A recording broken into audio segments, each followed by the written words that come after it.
kematian dan kebangkitan Tuhan, kami ada hari ini. Dan pada pagi hari ini kami mau belajar firman Tuhan tentang kemenangan yang Engkau sediakan bagi setiap kami. Urapi kami ya Tuhan, urapi hamba-Mu, urapi jemaat-Mu. Biarlah kebenaran firman Tuhan yang kami dengar, yang kami pelajari pada hari ini, betul-betul kami pahami. Dan kami mengejarnya. Kami sungguh-sungguh mau mengejarnya. Urapi hamba-Mu dalam segala keterbatasannya. Tolong ya Tuhan, untuk bisa menyampaikan kebenaran yang begitu luar biasa ini, yang mengubahkan kehidupan setiap orang. Dan biarlah kemenangan terbesar itu sungguh-sungguh dapat dialami oleh jemaat ini, secara nyata dalam keseharian mereka. Terima kasih Tuhan, kami rindu mendengar firman Tuhan. Kami siap mendengar firman Tuhan. Roh Kudus bekerja, menginsafkan setiap hati. Di dalam nama Yesus. Mari katakan amin, amin. Silakan duduk Bapak Ibu, senang sekali bisa ketemu kembali dengan setiap saudara. Hari ini kita punya tema kemenangan terbesar. Ini tema selama 2 bulan terakhir ya saudara-saudaraku. Ini tema selama 2 bulan terakhir. Nah, saudara-saudara, apa yang saya sampaikan pada hari ini begini. Saudara-saudara, saya ingin saudara membuka pikiran Anda lebar-lebar, membuka hati saudara-saudara. Saya akan share tentang kemenangan. Dan kemenangan yang terbesar ini sebetulnya, saudara-saudara, ada banyak hal, ya, sangat luas sebetulnya. Ada banyak segi, tapi saya cuma memberikan 3 aja hari ini, saudara-saudaraku. Tapi intinya begini, kemenangan terbesar ini tidak mungkin didapatkan di luar Kristus, itu masalahnya. Monitornya dikecilin dikit aja, terlalu besar. Kemenangan terbesar ini, karena dicapai lewat kematian dan kebangkitan Kristus, ini tidak mungkin didapat oleh dunia, saudara-saudaraku. Jadi ini yang saya ingin bagikan, supaya saudara memahami bahwa kemenangan apa yang tersedia bagi kita. Atau sebelum kita mulai, saya mau tanya kepada saudara, menurut Anda, kemenangan terbesar dalam kehidupan kita itu apa? Menurut Anda? Yang nyata maksudnya. Ada banyak lagu mengatakan kemenangan terbesar itu terjadi kalau mujizat terjadi.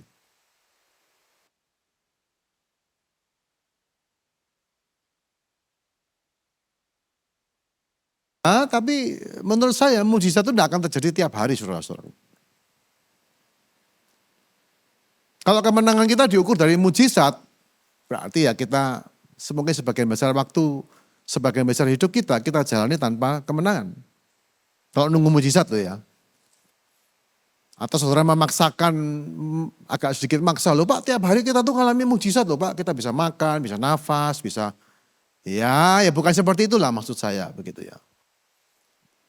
Menurut saudara, kemenangan terbesar itu apa wujudnya?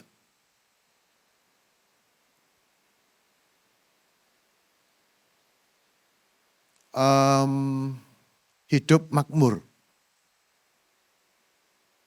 Tidak kekurangan duit, semua lancar, kerjaan bagus, anak-anak bagus, ya sekolahnya bagus, lulusnya juara. Bisa dapat kerjaan yang bagus, kerja sendiri juga bagus, semua lancar. Apakah itu kemenangan? Yes, iya sih. Ya. Kalau kerja tidak lancar, uang tidak ada, saudara-saudaraku, Anda pasti juga sulit untuk menikmati segala kebaikan Tuhan. Tetapi bukan itu, karena untuk supaya lancar saudara-saudaraku, mohon maaf ya, untuk supaya kerjaan saudara diberkati, saudara punya uang, saudara bisa punya segala macam, Anda tidak perlu Kristus. Karena di luar Kristus ada banyak orang yang tidak percaya Tuhan, yang hidupnya juga baik saudara-saudaraku. Diberkati, perusahaannya maju, anak-anaknya juga baik ya kan. Kita tidak bisa mengatakan bahwa di luar Kristus pasti hancur-hancuran hidupmu. Well, tidak mesti juga. Meskipun sebagian besar mungkin iya, tetapi ada banyak orang yang beragama lain saudara-saudaraku yang betul-betul jaga hidupnya. Jadi kemenangan terbesar itu apa? Sesuatu yang kita terima hanya lewat kematian dan kebangkitan Kristus.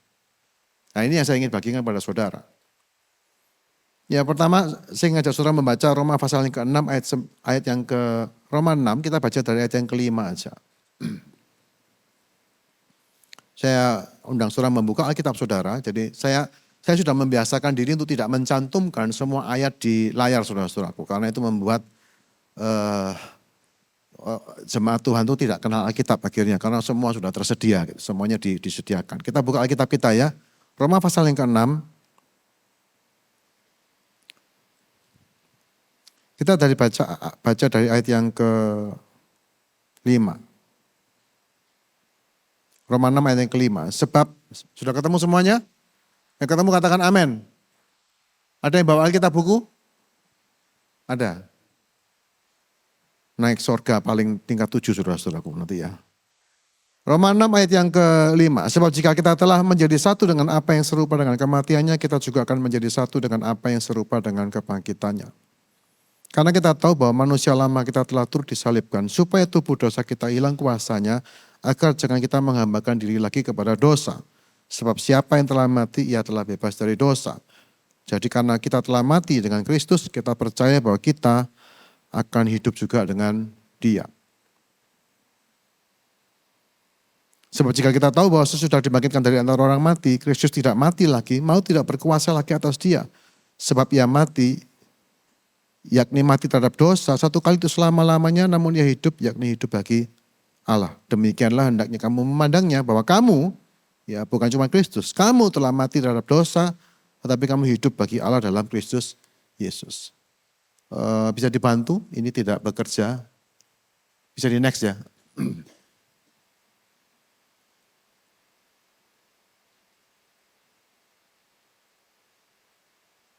Oke. Mohon maaf ini barcode-nya saudara-saudaraku. Ini bukan persembahan, ini adalah saudara kalau scan sudah bisa dapatkan file presentasi saya pada hari ini, file PDF-nya. Ya, mau scan silakan, saya minggir dulu.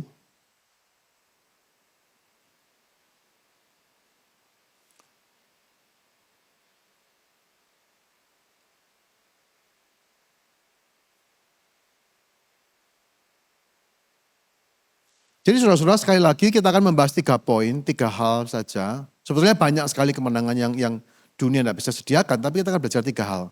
Dan 3 hal ini saudara-saudaraku Anda bisa alami walaupun Anda bukan orang hebat gitu.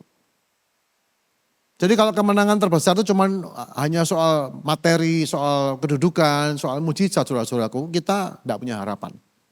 Karena kita ini orang-orang biasa, sebagian besar dari kita ini orang-orang biasa, betul nggak? Nah kemenangan terbesar ini bisa kita alami bahkan dalam keseharian kita saudara-saudaraku. Dan ini yang saya yakin, yang saudara kalau pahami, saudara bisa mengejar dan memperjuangkan itu dalam keseharian saudara. Ya, yang pertama, poin pertama adalah kemenangan terbesar apa? Tidak dikuasai lagi oleh dosa saudara-saudara. Ini yang pertama. By the way ini materi edifikasi juga, saudara kalau mau ikut edifikasi, ikut konteks saudara akan mendapatkan materi ini dengan versi yang lebih singkat. Yang kedua adalah hidup dalam damai sejahtera. Ini sesuatu yang dunia juga tidak kenali saudara-saudara. Dan yang ketiga yang terakhir, puncaknya adalah hidup sepenuhnya bagi Allah. Jadi kita masuk dalam poin pertama. Saudara-saudara, Roma 6 tadi kita baca bahwa kita tidak akan dikuasai lagi oleh dosa. Saudara, dosa itu bersifat membutakan, melumpuhkan, menumpulkan saudara-saudara. Kenapa ini penting? Ini menjadi awal dari kemenangan. Begitu Yesus mati di atas kayu salib, dia mematahkan kuasa dosa itu. Masalahnya adalah tidak semua kita orang Kristen itu berhenti berbuat dosa. Bahkan saudara-saudaraku, mohon maaf, saya pikir ada banyak orang Kristen yang hidup masih di dalam dosa. Karena mereka berpikir mereka pasti masuk surga asal percaya pada Yesus, saudara-saudara. Ini menjadi masalah besar bagi saya. Dan saya kasih tahu saudara-saudara, sekedar percaya bahwa Yesus itu Tuhan, secara kognitif saja, itu tidak otomatis membebaskan saudara dari dosa. Karena dosa itu bersifat menipu. Kita buka Efesus pasal yang keempat ya. Saudara lihat bagaimana efek dosa itu seperti apa saudara-saudara. Efesus pasal yang keempat, ayat yang ke-17 sampai 19.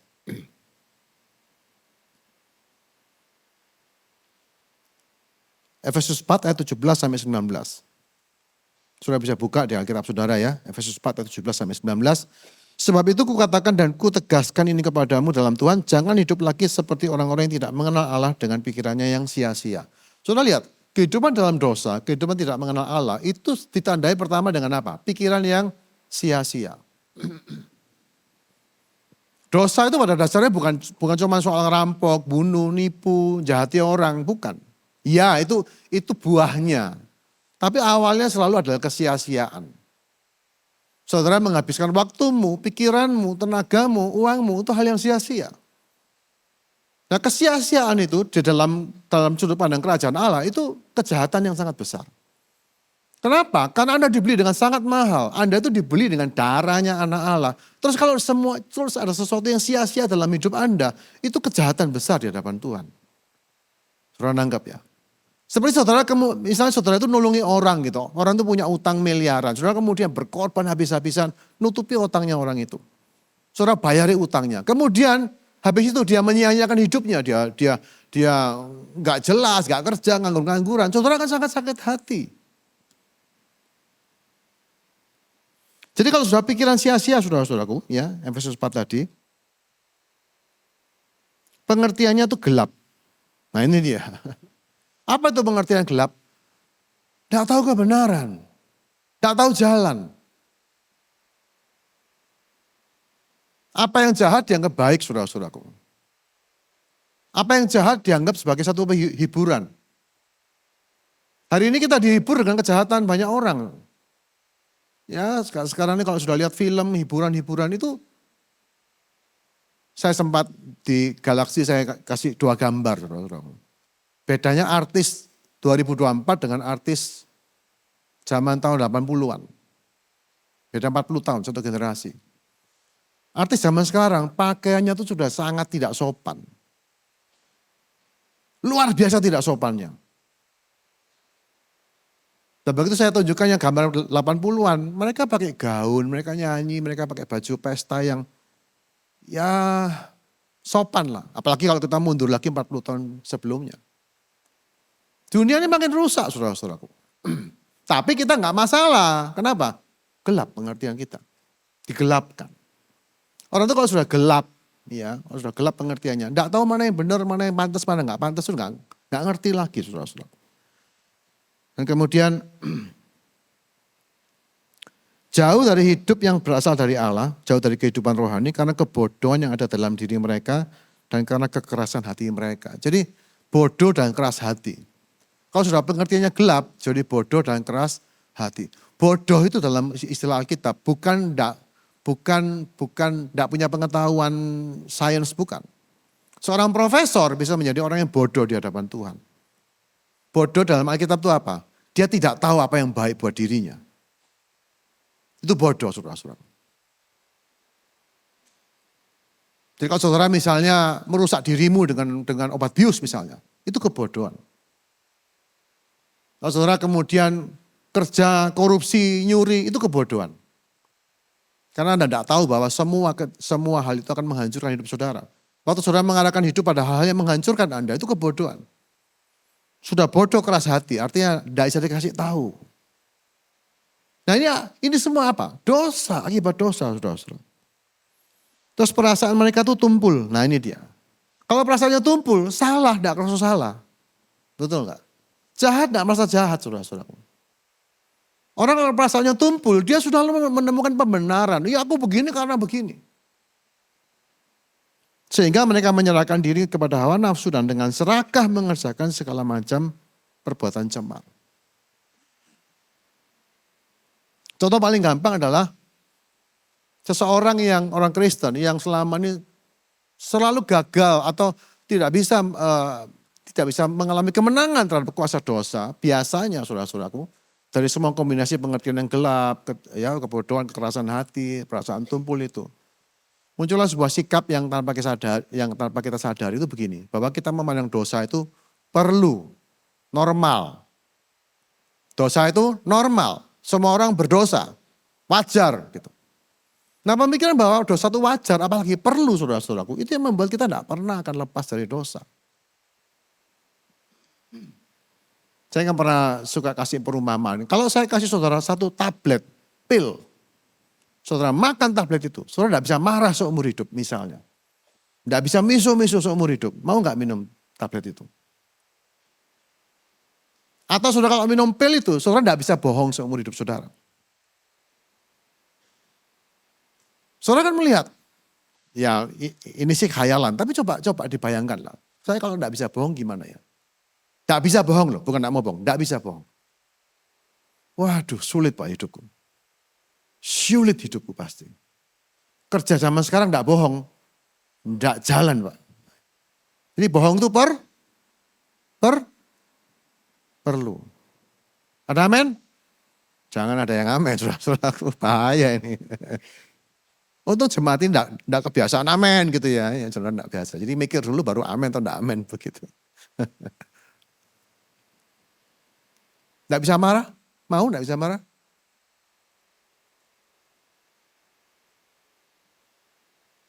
Akhirnya kita menemukan bukan saja pembelaan diri, tapi pembenaran gitu. Harus marah memang. Kalau marah harus sangat marah. Gitu. Supaya apa? Supaya semua jalan. Akhirnya itu dia, menumpulkan akal sehat, membutakan mata. Ya, saudara kemudian menjadi seorang yang dikuasai hawa nafsu. Ujung-ujungnya apa sih? Ada banyak hal yang saudara kerjakan itu sia-sia. Oke? Dan sebaliknya saudara-saudaraku bebas dari perbudakan dosa, apa yang terjadi? Mata dan akal saudara itu terbuka gitu. Tahu ini tidak bisa diteruskan lagi. Tahu bahwa dosa itu tidak perlu. Dosa itu tidak perlu. Anda bisa hidup baik, normal, tanpa berbuat dosa sama sekali. Kalau gini ada amin enggak? Amin yang kurang keras. Amin. Anda bebas untuk melakukan yang terbaik, menjadi yang terbaik saudara-saudaraku. Dan Anda akan menjadi mulia, Anda akan menjadi orang yang terhormat. Anda akan, justru menurut saya yang paling kita impikan dalam hidup ini itu apa sih? Keberartian, signifikansi, ya enggak? Kita tuh ingin menjadi seorang yang berarti, yang mulia, yang dihormati, yang dihargai seluruh dunia. Itu bukan salah saudara-saudaraku. Tapi cara menuju ke sana bukan dengan mengalahkan orang, menundukkan orang, bukan. Dengan menaklukkan orang sehingga orang panggil Anda semua bos, Anda jadi raja di dunia. Bukan itu. Kalaupun Anda memang ada di situ saudara-saudaraku, Anda harus belajar untuk merendahkan diri Anda. Kepuasan hidup itu ini, bebas dari dosa. Anda bisa tidak harus berdosa dalam hidup ini. Sekali lagi, kalau Anda memandang dosa sebagai hal yang diperlukan, Anda tidak mungkin mengarah ke sini. Bahkan Anda tidak bisa membayangkan hidup tanpa dosa misalnya. Bisa nggak saudara membayangkan hidup tanpa dosa? Kalau tidak bisa pulang, bayangkan. Bayangkan dulu. Bisa tidak bisa nomor 2, dibayangkan dulu. Soalnya kalau bayangkan saja tidak bisa, apalagi menerapkannya ya toh. Bayangkan kalau hidupku tanpa dosa, aku tidak perlu marah, tidak perlu jahati orang, tidak perlu bohong, tidak perlu korupsi, tidak perlu judi, tidak perlu apa yang terjadi dalam hidupku? Dibayangkan. Karena begitu saudara itu tidak dikuasai dosa, yang muncul damai sejahtera saudara-saudara. Damai sejahtera yang melampaui segala akal, yang dunia tidak kenal. Nah ini dia, ini tidak ada di dunia damai sejahtera yang dari Tuhan ini. Ya dikatakan, saudara kenapa kita bisa hidup ini damai? Ada 2 landasan. 2 fakta. Ya, 1. Kita sudah berdamai dengan Allah. Karena dosamu diampuni, saudara hidup benar, saudara hidup bebas dari dosa, saudara berdamai dengan Allah. Orang itu kalau sudah damai dengan Allah itu sudah baik hubungannya. Tidak ada yang perlu dikhawatirkan dalam hidup ini. Setuju enggak? Kalau saudara sudah damai dengan Allah, saudara dengan Allah itu baik hubungan Anda. Dan Allah itu menyertai saudara tiap hari. Saudara mengalami dia, mendengar suaranya, mendapatkan pimpinannya, menerima kemurahannya. Dapat mujizatnya sekali-sekali saudara-saudaraku. Anda menjumpai bahwa Anda itu tidak pernah sendirian. Allah pencipta langit dan bumi itu menjadi bapak saudara, menjadi papa saudara. Yang tiap hari menjumpai Anda. Yang tiap hari Anda bisa dengar dia tuh ngomong apa. Dengan posisi seperti ini saudara-saudaraku, tidak ada yang perlu dikhawatirkan. Apalagi kebenaran kedua adalah kematian sudah dikalahkan. Musuh terbesar manusia apa? Maut, kematian. Itu pun sudah dikalahkan. Jadi dengan Allah kita berdamai, musuh terbesar sudah kalah. Tidak ada yang perlu yang dikhawatirkan lagi kan. Kembali lagi masalahnya adalah menurut saudara kemenangan itu apa? Kalau kemenangan itu adalah soal hidup tanpa masalah, hidup tanpa persoalan, ya, hidup yang mudah, intinya gitu. Kemenangan itu hidup yang mudah, intinya begitu. Kalau saudara mengukur kemenangan dari kemudahan hidup, saudara payah Anda. Kita akan jungkir balik saudara-saudara, karena hidup itu tidak pernah mudah. Dan tidak seharusnya mudah hidup itu saudara-saudaraku. Damai sejahtera kita itu bukan muncul dari hidup yang mudah, tapi dari kesadaran satu, Allah di pihak kita, siapa yang melawan kita. Yang kedua, kematian sudah dikalahkan. Mati aja nggak takut saudara-saudara. Nggak takut mati, tapi juga nggak takut hidup. Kita nggak akan, karena kita nih, orang Kristen bisa mati tubuhnya. Anda semua saya kasih tahu ya, Anda tuh tidak akan mengalami kematian. Anda, jadi kalau saya katakan Agus Lianto, itu tidak akan pernah mati. Terus gimana kalau sudah tua? Sudah tua, sakit kan? Memang Agusnya ini batiniahnya kan ada. Kemudian begitu saya mengembuskan nafas yang terakhir, saya tuh bahkan tidak akan menyadari bahwa saya mati. Yesus mengatakan kamu tidak akan mengalami kematian. Tapi yang dimaksud dengan kamu tentu saja bukan cuma tubuh ini, tetapi juga keberadaan, eksistensi saya ini akan berlanjut gitu. Katanya tuh kayak orang bangun tidur. Kalau ketiduran terus bangun itu sudah di tempat lain begitu. Kehidupannya akan terus berlangsung saudara-saudara. Itu. Nah saya terakhir ini, saya tuh lagi merenungkan tentang penuaan. Saya ini merasa tua saudara-saudaraku ya kan. Tak lihat cermin kan tambah kurus toh. Wis keriput, terus di foto-foto kok tambah elek gitu kan. Di foto mesti elek saya ini heran saya. Sing salah kamera nih, tasnya motret gitu. Kok elek ya aku? Elek tenan gitu. Saya tidak pernah bayangkan saya sejelek itu. Tua elek saudara-saudara. Terus ya kan namanya orang, ya kan, ya saya sudah 57 ya. Terus saya mikir, 60 ya apa ya, 65 gimana ya gitu ya. Terus tiba-tiba kayak Roh Kudus bilang gini, semua yang hilang pada saat kamu tua, semua yang hilang waktu kamu tua, kekuatanmu, kegantenganmu, apa segala macam, itu memang semua akan kamu tinggalkan di dunia ini waktu kamu pindah kehidupan kekal. Memang sementara dan tidak seberharga itu. Gitu. Jadi saya kemudian mikir, dengan saya menua ini, saya harus belajar untuk melihat apa yang betul-betul bernilai. Ya kan? Yang ditinggal berarti gak terlalu bernilai toh. Yang sementara itu tidak terlalu bernilai. Kegantengan, ya kan, kekuatan badan, penampilan. Bukan berarti terus kita kemudian asal-asalan tidak. Tapi mulai seperti kata Paulus, bangunlah manusia batiniah itu. Manusia lahiriah itu kan merosot. Kalau sudah tahu merosot ya dibangun yang batiniah. Jangan terus terus merasa tidak bisa apa-apa, merasa kayak jangan. Om-om, tante-tante di sini yang sudah berusia lebih dari saya, bangunlah manusia batin saudara. Bangunlah damai sejahtera ini saudara-saudara. Jadilah seorang yang peaceful, loving. Jadilah seorang yang memancarkan Kristus dengan terang. Tubuh kita melemah, tapi saya percaya manusia batin kita itu bisa menjadi makin hari makin kuat. Nanti waktu kita pindah hidup ini, pindah rumah, kemah kita dibongkar, kita sudah dalam kondisi siap untuk memerintah, katanya begitu. Bukan masuk surga terus istirahat selama-lamanya, makan tidur di surga. Bukan saudara-saudara. Tuhan bilang, terimalah 10 kota. Gitu saudara. Terimalah 5 kota. Amin.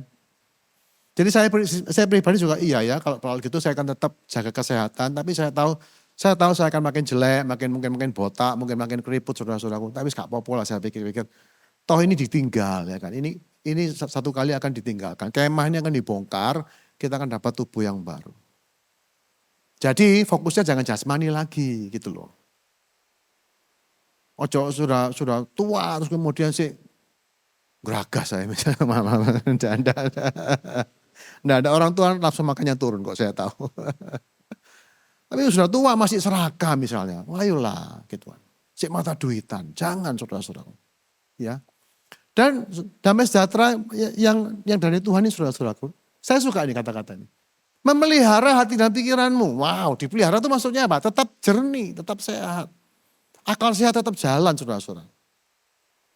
Dosa itu menumbuhkan akal sehat loh. Dosa itu tidak masuk akal, saya kasih tahu. Orang yang biasa berbuat dosa itu akal sehatnya miring, saudara-saudara. Bukan akal sehat, akal miring gitu. Saudara kalau punya hati itu jernih, hati dan pikiranmu jernih, punya hikmat. Mau badai kayak apa? Hari ini kita kan, kita hidup di, enggak tahu ini perang dunia 3 lah, apalah. Krisis kayak gini saudara-saudaraku. Dan ini akan makin parah ya, makin parah. Sebelum nanti tiba-tiba ada damai begitu. Tiba-tiba Israel diserang dan akhir zaman terjadi. Ini sudah dekat dengan akhir zaman. Saya lagi belajar tentang akhir zaman ini. Memang begini saudara-saudaraku. Tetapi ya ini saya suka gambar laut ini kan ya. Di atas bisa bergolak, akar-akaran. Dalamnya tenang kok. Kenapa? Yesus sudah mengalahkan maut. Dan Allah itu di pihak kita. Di tengah pergolakan dunia yang berat ini saudara-saudaraku. Kita tuh bukan cuma butuh kekuatan. Kita butuh kejernihan. Ya kan. Kita perlu tuntunan jalan yang mana yang mesti kita ambil ini gitu. Bahkan saudara panik, khawatir, pikiranmu gelap. Apalagi masih kebiasaan berbuat dosa. Apalagi sudah kebiasaan kerja kompromi dan segala macam, pikiranmu gelap, perasaanmu tumpul. Saudara akan kepayahan. Makanya saya katakan ya, banyak orang Kristen menjumpai bahwa hidup Kristen itu tidak gampang gitu. Saya mengatakan, yang saya alami bahkan, tidak sulit, itu yang benar. Bukan gampang loh ya, tidak sulit. Begitu saudara mendapatkan kemenangan-kemenangan semacam ini, tidak sulit saudara-saudara. Menyenangkan, penuh sukacita. Serius, hidup Kristen itu hidup penuh sukacita.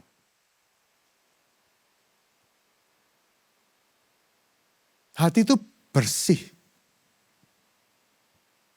Tidak ada tuduhan. Tidak perlu bela diri saudara-saudaraku. Kita bisa diserang, difitnah, kita bisa tenang aja. Karena kita tahu kita tidak seperti itu. Dan ini bukan karena kita bodoh, tidak ngerti apa-apa. Ada orang yang memang tidak mau tahu, artinya damai karena tidak tahu.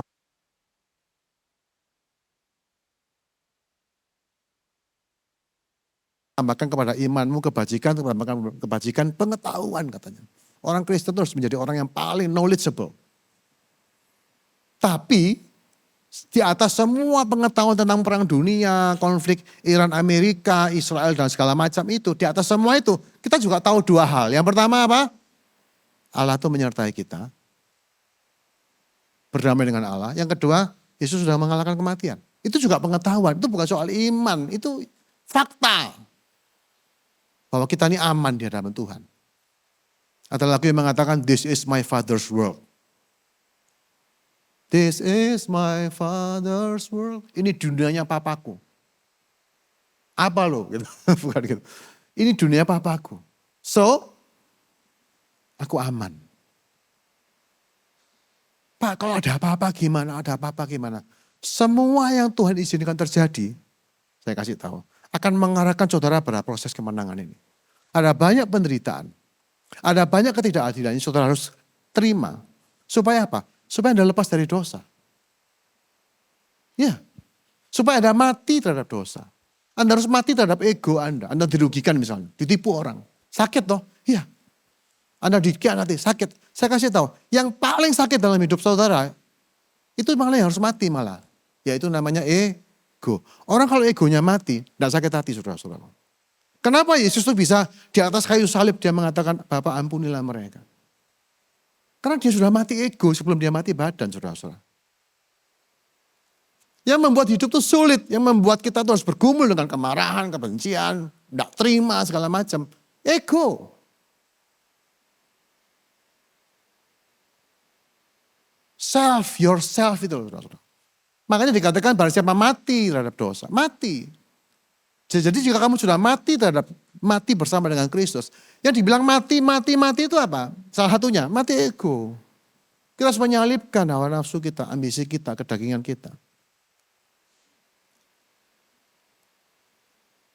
Nah kalau saudara terus kemudian mengalami berbagai-bagai hal, saudara disakiti kayak gitu. Coba saudara renungkan, Tuhan kenapa ini terjadi ya? Jangan marah sama orangnya, jangan wah aku gak terima, tak balas orang. Jangan saudara-saudara, saudara pikir kenapa kok aku sakit ya? Saya gitu, kenapa aku kok masih bisa tersinggung ya? Saya begitu saudara-saudara, saya tidak mengatakan manusia pasti tersinggung, enggak. Saya ngomongkan, kenapa saya masih bisa disakiti oleh ucapan itu? Saya merenung, apa yang masih bisa disakiti dalam hidupku? Oh ternyata saya ini paling takut kalau dihina orang gitu. Saya paling gak terima kalau dihina orang. Terus kemudian tanya berikutnya, kenapa kau gak terima? Apa yang kamu pertahankan? Bukannya kamu sudah mati terhadap dosa, kamu sudah mati terhadap dunia ini. Di situ saya berproses kan. Iya ya, ada apa aku marah kayak gini ya? Rugi apa kamu? Gitu. Tuhan tuh pernah gitu. Saya dulu pernah bertengkar sama istri, tersinggung sama dia gitu ya. Saya marah sama dia, saya gak terima, saya ini laki, saya gak mau dihina seperti ini gitu. Terus Tuhan ngomong, rugi apa kamu? Berdarah tak kamu? Itu suatu muncul. Berdarah? Tidak. Sampai mencucurkan darah kah? Tidak. Ibrani bilang perjuanganmu melawan dosa itu tidak sampai cucur darah. Keluar darah tak kamu? Enggak. Terus kenapa? Saya sakit hati. Oke, yang sakit apa? Hatiku, perasaanku, egoku. Aku tidak mau dihina. Terus Tuhan bilang, matilah terhadap egomu. Loh aku mati terhadap kayak gini kan aku dihina terus Tuhan. Nyatanya enggak. Begitu kita mati ego, kita menjadi orang yang mengosongkan diri seperti Kristus, Allah yang angkat kita saudara-saudara. Hari ini istriku menghormati saya luar biasa. Serius. Saudara bisa tanya dia. Haleluya. Iya, dia sangat menghargai saya. Dia punya kelemahan, dia masih bisa ngomel-ngomel, tapi saya tahu hatinya sangat menghormati saya. Serius. Apakah dengan saya merendahkan diri saya harus diinjak-injak? Tidak. Ini prinsip salib. Siapa yang merendahkan diri akan ditinggikan. Saudara lihat, akhirnya kita bisa melihat tadi poin saya adalah semua masalah yang terjadi, semua pergumulan ujung-ujungnya membawa saudara pada proses kemenangan terbesar ini. Anggap ya. Yang terakhir. Nah ini yang puncaknya saudara-saudaraku. Hidup sepenuhnya bagi Allah. Demikianlah kamu memandangnya bahwa kamu telah mati bagi dosa tapi kamu hidup bagi Allah. Kolose 3:17-23 mengatakan segala sesuatu yang kamu lakukan dengan perkataan atau perbuatan, lakukan semua itu dalam nama Tuhan Yesus, apapun yang kamu perbuatan dengan segenap hatimu seperti itu Tuhan dan bukan untuk manusia. Saya kasih tahu saudara-saudara, ini kemenangan saudara-saudara. Banyak dari kita berpikir gini, kemenangan itu artinya kita mendapatkan apa yang kita mau. Ya kan? Menang itu artinya memperoleh apa yang saudara kejar. Kalau berlomba dapat piala, menang. Ya kan? Saudara punya deal bisnis, deal, dapat duit, menang. Menang itu secara manusia konsepnya adalah mendapatkan apa yang kita mau, apa yang kita harapkan, itu kemenangan. Tidak salah saudara-saudaraku. Tapi kemenangan yang terbesar adalah saudara hidup itu bagi Tuhan. Bukan mendapatkan apa, tapi saudara justru memberikan segalanya untuk Dia. Kenapa saudara-saudaraku? Karena kita ini diciptakan dengan tujuan. Kita ini bukan diciptakan untuk menikmati, untuk sekedar berleha-leha, tidak. Kita ini ada tujuannya. Dan Santo Agustinus mengatakan bahwa jiwa kami ini diciptakan untukmu dan kami tidak akan pernah puas sampai kami ini menemukan engkau. Itu sebabnya manusia itu tidak pernah puas. Duit berapapun tidak pernah puas. Jabatan, pangkat, apa, tidak pernah puas. Karena memang aslinya kita diciptakan untuk Tuhan. Makanya kemenangan terbesar itu membawa saudara pada kepuasan sebetulnya. Waktu Anda tahu bahwa hidup ini sepenuhnya bagi Dia, itu ada suatu kepuasan yang dunia tidak bisa berikan. Tidak ada orang dunia yang mengenal kepuasan itu. Sekali lagi, kepuasan kemenangan duniawi itu cuma bicara soal mendapatkan apa yang saudara mau, inginkan. Saya tidak menyangkal itu.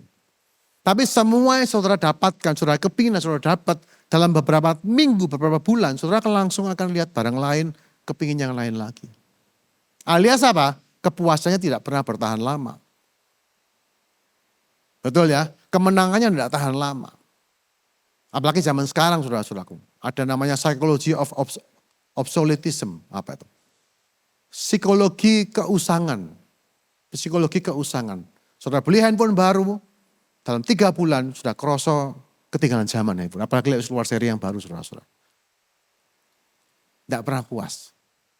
Nah kita akan puas sepuas-puasnya. Waktu kita menemukan bahwa hidup kita ini memenuhi tujuan kita diciptakan. Ini dia. Sekali lagi Bapak Ibu, ini bukan tipe kemenangan yang kita kenal mungkin. Hidup tuh Tuhan tuh kayak bagi kita itu sebuah kewajiban. Ya enggak? Yesus sudah mati untukmu. Kamu harus hidup bagi dia. Hidup bagi dia itu kayak sebuah komitmen keagamaan. Saya katakan enggak. Hidup bagi dia itu hal yang paling memuaskan. Coba saudara renungkan ini. Saudara kalau tidak bisa memahami betapa memuaskannya hidup sepenuhnya bagi Allah. Saudara akan punya kehidupan akan sulit, saudara-saudara. Saya ini pengen ngomong kepada semua orang Kristen ya. Ikut Tuhan itu enak. Amin. Ikut Tuhan itu enak. Tidak sulit. Kalau gampang tuh enggak. Sekali lagi, saya tidak percaya barang gampang, saya tidak percaya. Tapi tidak sesulit yang saudara bayangkan. Penuh sukacita, ucapan syukur, damai sejahtera. Saudara perlu apa? Kalau sudah betul-betul perlu, Tuhan sediakan. Tidak ada sih, betul-betul tidak ada yang perlu dikhawatirkan. Saya serius, saya mau ngomong ini berkali-kali, nggak tahu berapa kali. Tapi arahkan hidupmu kepada nilai-nilai ini, saudara-saudaraku. Dan akhirnya kalau saudara hidup sepenuhnya bagi Allah, kita tuh sebetulnya akan mendapatkan apa yang paling kita impikan. Tadi saya katakan di awal kan ya. Kita tuh sebetulnya kepingin hidup kekal, betul enggak? Manusia itu tidak diciptakan untuk mati sebetulnya. Makanya kalau kita ditinggalkan orang itu kita, walaupun orang itu sudah tua sekali, orang tua kita sayang ya, sudah umur 90 gitu ya. Sedih saudara-saudara. Karena kita memang didesain untuk mengasihi dalam kekekalan. Kita juga diciptakan untuk dimuliakan, dihormati. Dan hidup sepenuhnya bagi Allah ini membawa saudara itu ke sana. Ini kemenangan terbesar. Kalau ditanya apa kemenangan terbesar yang dicapai oleh kematian dan kebangkitan Kristus, saya akan jawab, kita hidup sepenuhnya bagi Tuhan. Di mana hidupku bukannya aku lagi, melainkan Kristus yang hidup dalam aku. Hidup ini bukan soal saya lagi, tetapi agenda Tuhan, tujuan Tuhan, rencana Tuhan, segala tentang Tuhan, aku terlibat di situ. Ini tidak bicara soal uang, kalau saudara punya uang, libatkan siapapun saudara. Ada nggak ada duit, saudara mau kaya, mau miskin, mau sekolah tinggi, sekolah nggak tinggi. Anda bisa masuk di sini saudara-saudaraku, kemenangan ini. Pastikan bahwa Anda hidup sepenuhnya bagi Dia.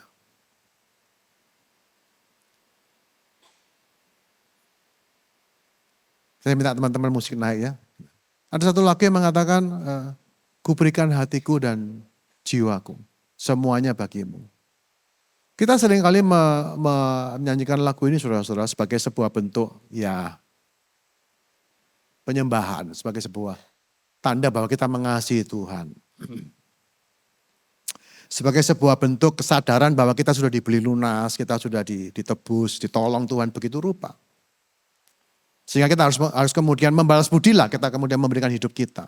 Tapi saya kasih tahu saudara, saya ini jujur ya, saya pikir-pikir, saya ini kayak secara rohani saya kayak gini. Jujur ya, secara rohani saya ini kayak orang itu kayak mau menang gitu saudara-saudara. Saya bukan orang yang tanpa pamrih.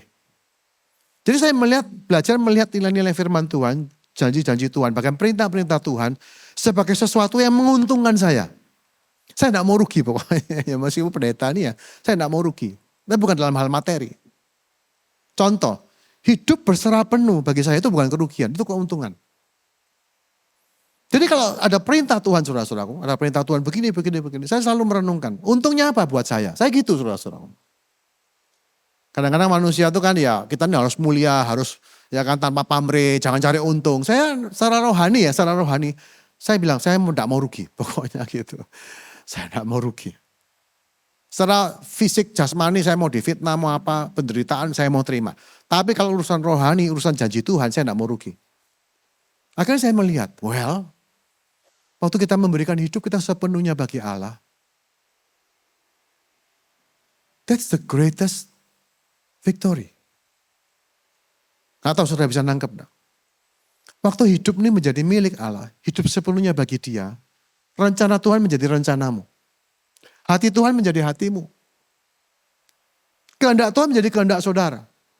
Tidak ada satupun yang saudara ingin, yang saudara kejar, yang beda dari apa yang Tuhan inginkan untuk hidup.